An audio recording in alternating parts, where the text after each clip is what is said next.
Hello everyone and welcome back to my channel. Today I'm going to be talking about everything that I got from my 10-gallon betta fish tank.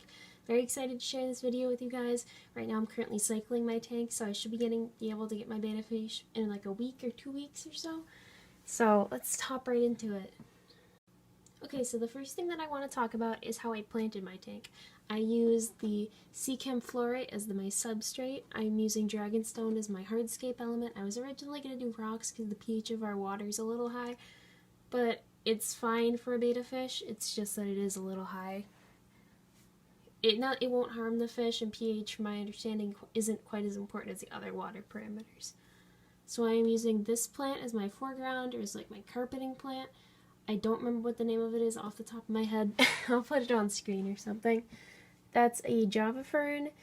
I have like some sort of sword in the background. I totally forget what the name of it is off the top of my head. I have a crested Java fern right there, an Anubias right here, a cryptocorn, I think that's how it's pronounced, an African water fern that I'm a little iffy about. I'm pretty nervous about it. They seem like a bit more difficult than normal plants, such as the Java fern. I have a Lobelia cardinalis right here is how I think it's pronounced. And yeah, I think that's everything that I have in there. I was hoping to get a few more plants. I kind of wanted an Amazon sword for the back right there. And like a few more Anubias, like an Anubias nana petite I thought was going to look very cute right here. But it didn't work out. So, and since I just put my plants in here like yesterday, or like a day ago I think. Today is Thursday and I got these plants on Tuesday. So they're kind of starting to melt back a little bit. I'm pretty nervous about this African water fern because I think, from my understanding, it's a little bit more difficult to keep, but I'm trying it. I hope I can return it if it doesn't work. And if it does, it was only like $8–10 or something. But sadly, I really don't want it to die. I think the Lobelia cardinalis is going to do good. Right now, if you see any like brownish besides on the African water fern, it's because the sediment cleared from this substrate and landed on the plants. A little nervous about this Java fern because you can see it's melting back a little bit, and the leaves are kind of shriveling up right near the top. I don't know if you can see that one leaf, but I am a little nervous about that. But because it is supposed to be one of the easiest plants, I hope it'll bounce back. And if it doesn't, I'm going to be very sad because it's supposed to be one of the easiest plants. My cryptocorn is also melting back, but that seems like a thing that they just do like all the time, so I'm not super worried about it. I worry about everything though, so I'm still worrying about it, but I'm not quite as worried about the Java fern because those are supposed to be easy. I'm still kind of worried about the African water fern, but I think it'll go great, and if it doesn't, I can always get a new plant to replace it there, or just take it out, because I think the plants look pretty good right now. It'll grow in over time as well. So the next thing that I want to talk about is when I'm choosing to feed my betta. I'm deciding to use the North Fin betta bits. I think they're going to work great.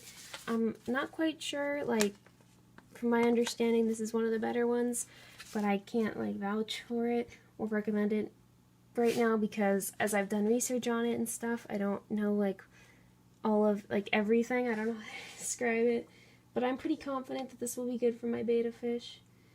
The directions make sense. There's directions for feeding. I like the ingredients, and the reason I got them was because they don't have any copper in them, and I plan on getting invertebrates for this tank, like ghost shrimp, probably 5 ghost shrimp, maybe. I might have to buy 6 because they're very sensitive.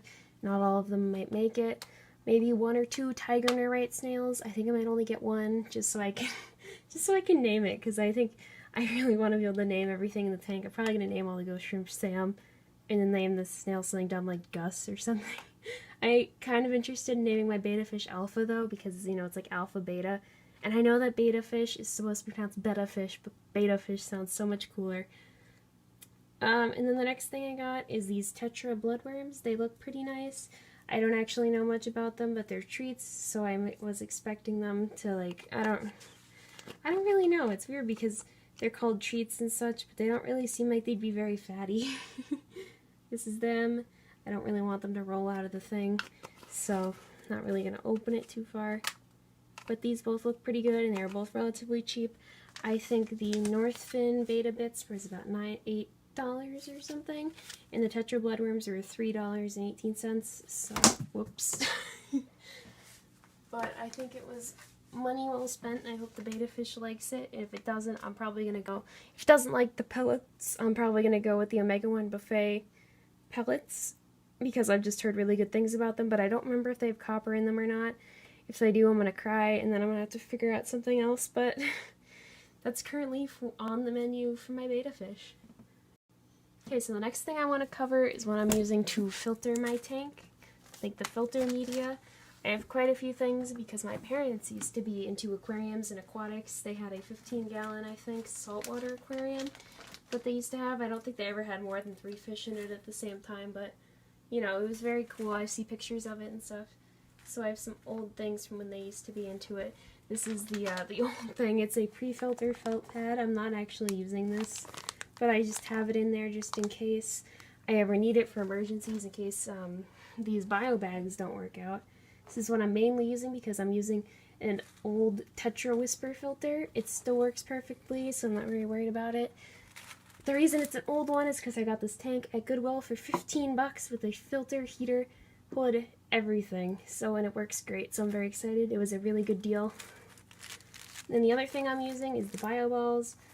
There's a lot in here because I couldn't really fit that many in there, but I fit as many as I possibly could in. And I think it's going to work great. It's going to harbor the biological media perfectly, the bacteria. I'm very excited to see, and I hope it works out. I think it will. Okay, so the next thing I want to talk about is the stuff I'm using is like chemicals, almost. Not chemicals, I don't think that's the right word.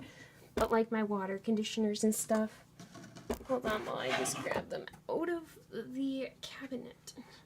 So first things first, this is my parents used to do aquatics. It's a Tetra Aqua Safe water conditioner. I'm probably not going to use this because it's probably from before. It's probably older than me, honestly.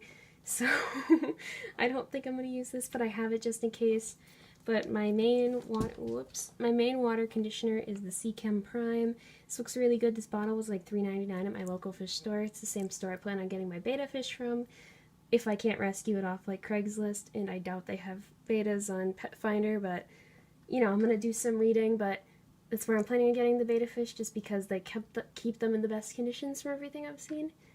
But this one's just really nice, because what it does is it removes the chlorine, it's a dechlorinator, it was a slime coat on the aquarium.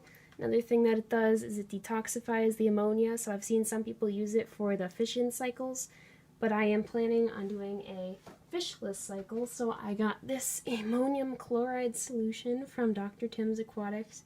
It was like $5.90, which is perfect. It's nice and cheap. It does take forever, though, because I have the 10-gallon aquarium when you have to drop all 40 little drops in to dose it to the 2 ppm ammonia to do the nitrogen cycle. It takes forever, but I can't imagine doing it in anything more like a 100-gallon or a... But I think most people who have 100 gallons probably have other tanks, so they just take the other media. But the next thing I have is the API Freshwater Master Test Kit. This is really nice. I just got it a few days ago, and I'm using it to help me do my nitrogen cycle in the tank. Right now my nitrate and my ammonia is both at 2 ppm. I don't have any nitrates yet, but I'm very excited for when I do. I probably won't for another 4 or 5 days, I think, maybe another week. Definitely won't be like tomorrow, though. I'm trying to see. I do have some activated carbon, like the loose filter media, but I'm not planning on using any of it just because I don't really know how to describe it. From what I understand is that it's really good at making the water super clear, and I already have some in my bio bags, and basically I just don't want to look at the tank and go, oh my gosh, the water's super clear, I don't need to do a water change.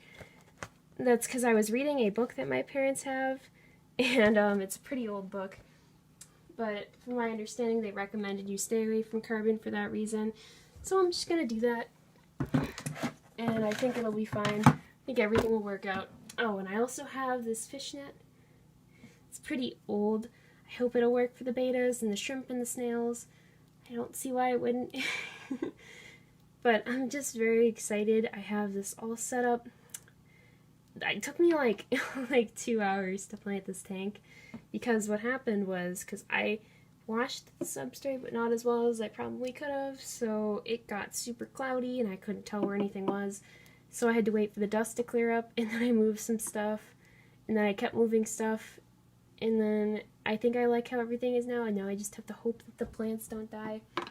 It's, when I look back in the tank, it's kind of funny because how the sediment landed on stuff. I can't tell if stuff is melting back or if it's just the sediment. I can tell that the African water fern's melting back a little. The Java fern is, which is kind of weird. And then the crypto corn is, but it doesn't look like anything else is. The sword is, I can't really tell. But I think it'll be fine. I say I think, but I've never had an aquarium before, so I can't really be for certain. But I'm very excited. I got all this stuff. I'm probably going to make a video about your like betta fish shopping list like I did for Budgies last week. Just so that way I can like share everything I got, everything you should get, because a lot of people don't take care of the betta fish right. And maybe if I make a few videos on it, might clear the air for like 2 people, but you know, it'll be worth it. But I'm very excited to see how everything works out. I hope to review some products too. For example, if I don't like something, or if I figure out that my betta fish doesn't like the Northwind betta bits, I might try, you know, other things. Very looking forward to it. It's very exciting. I'm very excited to get into the fish hobby, you know, to be one with the fish, because everyone on those fish sites is so nice. Actually, wait, no. Besides the people who are mean, like when you ask questions. That happened with me like once though. There was only like one person. I was on in a fish forum, and I was asking about tank mates for betta fish in a 10-gallon, and someone was like, "You can only do fish, shrimp and snails," and they were like, it was pretty funny actually, because they got like super angry about it. Because I think I said something about the Harlequin rasboras, because I was interested in them at the time. And then I got like attacked for it. It was pretty funny, but I'm not planning on. I'm planning on doing just the betta now and the shrimp and the snails, because after doing my own research, I realized that would probably be what's best. But yeah, I'm super excited. I'm probably not going to get the shrimp and the snails at the same time I get the betta, but I feel like I should, so that way they get familiar with the tank before the betta does. But I don't really know. I'm going to look for the most passive betta possible, so he doesn't eat the ghost shrimp. I mean, because ghost shrimp are feeders, they'll probably only cost $2 or so. But sadly, few of them probably won't make it, so I'll have to get more. But yeah, I'm just like super excited. And just thank you so much for watching this video. I really hope you enjoyed, and have an amazing day. I'll see you guys next week.